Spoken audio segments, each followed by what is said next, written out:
음악 시간에 한 번쯤 불어본 국민악기 리코더. 고사리 손으로 열심히 연주했던 이 악기가 실은 유구한 역사를 지닌 바로크 정통악기라는 거 알고 계셨나요? 크기도 모양도 다양한 리코더의 세계.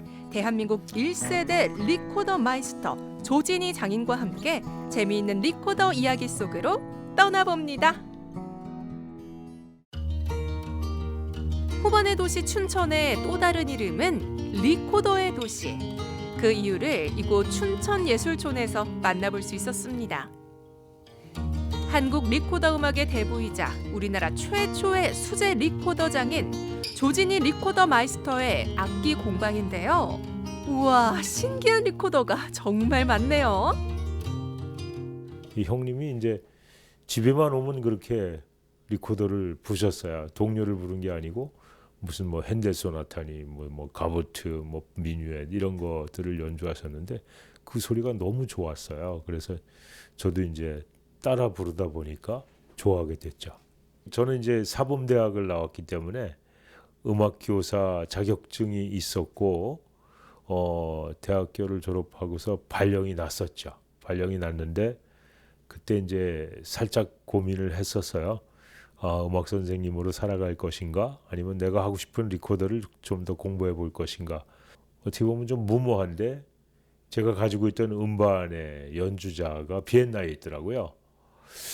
그래서 이분한테 가자. 그래가지고 이제 비엔나로 가게 된 겁니다. 29, 적지 않은 나이에 오른 유학계. 조진희 장인은 오스트리아 빈 국립음대에서 은사인 헬무트 샬러 교수를 만나 한국 1세대 리코디스트로 거듭났습니다.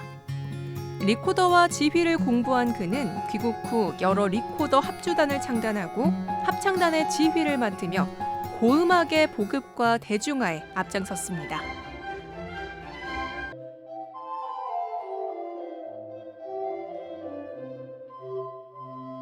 2003년도에 제가 오른쪽 귀에 갑자기 난청이 왔습니다. 돌발성 난청이 왔어요.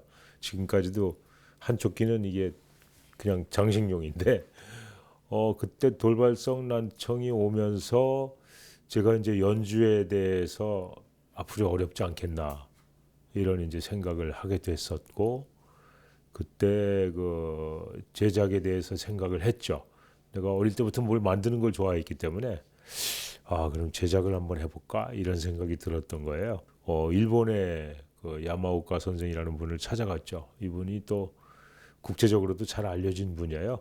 제작으로도 알려졌고 연주가로도 알려져 있고. 샬러 교수와 야마오카 선생 두 스승과의 만남은 조진희 장인의 인생은 물론 한국 리코더 음악의 위상에도 큰 영향을 끼쳤습니다. 수제 리코더는 단단한 각재를 깎아 섬세한 수작업을 통해 완성되는데요. 리코더 한 대를 제작하는 데 소요되는 시간만 무려 한 달. 리코디스트인 만큼 음색과 음정에 대한 고집도 남다릅니다.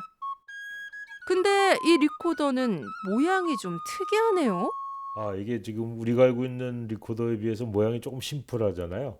그러니까 우리가 알고 있는 리코더 모양은 대체적으로 바로크 시대의 악기입니다. 근데 요거는 바로크 이전의 르네상스 시대의 악기입니다. 바로크 시대 때는 뭐 건축 양식도 그렇고 굉장히 장식이 많잖아요. 그래서 악기도 이렇게 아주 오목블록 예쁘게 만들었었던 것 같은데 그 전의 형태는 이렇게 조금 심플한 형태였었고요.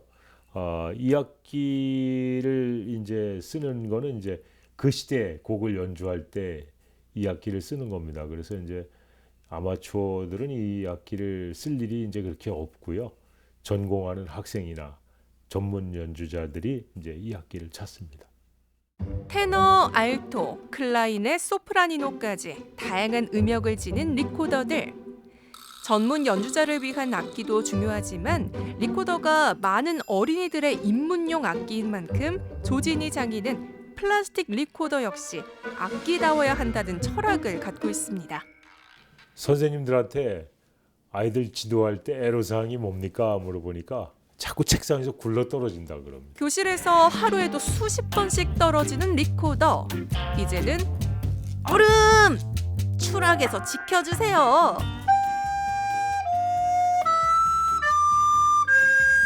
아이들이 세게 불어도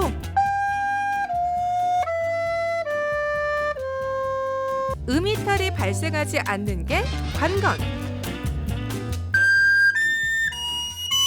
높은 음도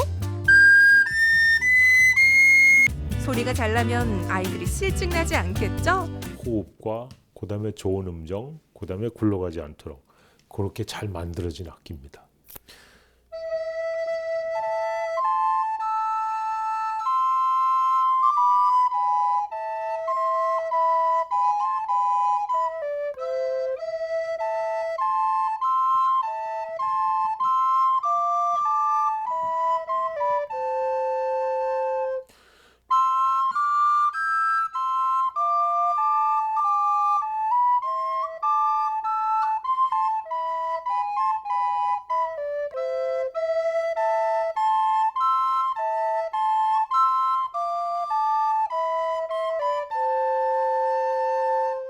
이 르네상스 바로크 시기에 작곡된 음악들을 그 시대에 있었던 악기, 당대의 악기로 연주하는 음악을 고음악이라 그럽니다. 바흐의 건반 악기 작품을 피아노로 연주하면 보통 고음악이라고 안 그러고 그건 그냥 바로크 음악이라고는 할 수 있겠죠. 반드시 바흐가 있었던 시대 쳔발로, 하프시코드라고도 하는데 이 악기로 연주해야 고음악이 되는 겁니다. 마침 고음악을 전공하는 학생이 찾아왔습니다. 안녕하세요. 어서 와, 수고했어. 이 악기는 피아노가 만들어지기 전에 있던 건반 악기인데 사실 건반이라는 건 똑같지만 피아노랑 아예 다른 악기라고 보시면 돼요. 나무 피아노는 때려서 나는 소리고 얘는 뜯어서 나는 소리라서 아예 다른 악기라고 보시면 됩니다. 생각하시면 돼요. 어머머머, 건반을 누르는데 정말 기타 치는 소리가 나네요. 이런 소리가. 피아노의 선조격인 챈발로는 리코더와 함께 바로크 시대를 대표하는 악기인데요. 당시 합창 반주는 물론 여러 협주곡의 반주를 도맡았던 만큼 리코더와는 때려야 뗄 수 없는 단짝이라고 합니다. 뭐 지금은 거의 모든 악기들 반주를 피아노가 했듯이 이 챈발로하고 리코더가 있던 시대는 이제 바로크 시대니까 그 시대에는 리코더뿐이 아니라 모든 악기의 반주는 챈발로가 담당을 했죠. 바로크 시대의 소리를 그대로 구현해 연주하는 스승과 제자의 즉흥 고음악 앙상블. 2025년 춘천의 시간이 300년 전으로 되돌아갑니다.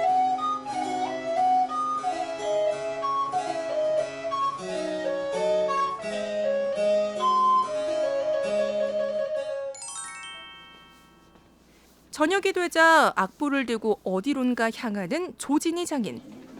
오늘은 춘천 남성합창단의 정기 연습이 있는 날입니다. 그의 또 다른 모습은 지휘자. 1986년 그가 대학교 4학년일 때 창단했던 춘천 남성합창단. 청년들의 하모니로 시작했던 합창단은 어느덧 39년의 역사를 자랑하는 춘천의 목소리가 됐습니다. 26년 만에 돌아와 다시 지휘봉을 잡으니 조진희 지휘자도 함께하는 단원들도 감회가 새롭습니다. 대학교 이제 3학년 때 시작했는데 지금 벌써 제가 퇴직한 지 3년이 됐거든요. 그래서 이제 벌써 이렇게 40년이 됐습니다. 눈이 오나 비가 오나 이렇게 먼 길에서 이렇게 하루도 빠짐없이 달려와 주시고 그런 성실한 모습을 저도 많이 본받고 싶고 또 배워야 될 점인 것 같습니다. 춘천 시민들한테 사랑받는 그런 합창단을 만들어 볼 생각입니다. 지휘도 그렇고 리코더 연주도 그렇고 또 고음악도 제가 옆에서 지켜보면서 계속 이렇게 발전시키는데 좀 일조하고 싶은 마음입니다. 음악은 시대와 시대를 잇고 마음과 마음을 연결하는 신비로운 언어입니다. 나무를 깎아 고음악의 발판을 세운 연주자이자 장인, 목소리를 모아 지역의 예술을 꽃피우는 지휘자. 오늘도 춘천에는 그의 이야기가 담긴 음악 소리가 흐릅니다.